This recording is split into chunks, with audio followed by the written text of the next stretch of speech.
Beaucoup de gens continuent de dire qu'Islam a perdu, mais si l'on décortique le combat round par round, la situation est complètement différente. Le premier round a été tendu.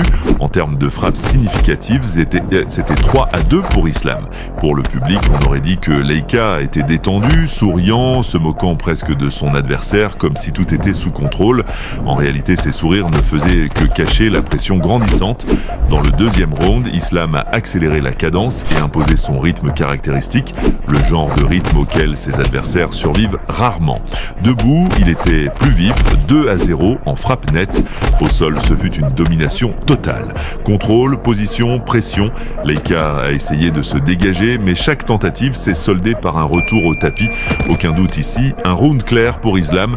Le troisième round s'est soldé par 3 contre 1 en faveur d'Islam. Et c'est là que de nombreux débats ont commencé.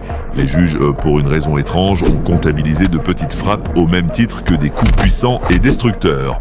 Mais comment peut-on comparer un coup de poing qui vous coupe le souffle à un léger contact avec les doigts? Évidemment, en termes de dégâts réels, Islam était une fois de plus en tête.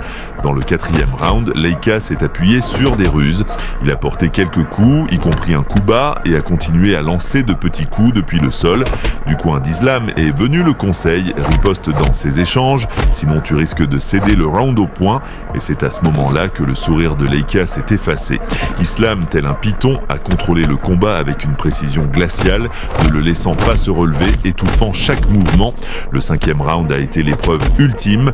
Islam a commencé parfaitement, 4-0 en termes de frappe. Sa précision et son contrôle étaient irréprochables, mais à la fin, il a tout de même encaissé 2 coups et s'est retrouvé au tapis.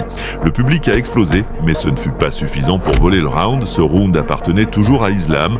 En résumé, 3 rounds sont clairement pour Islam et 2 pourraient être considérés comme étant à égalité.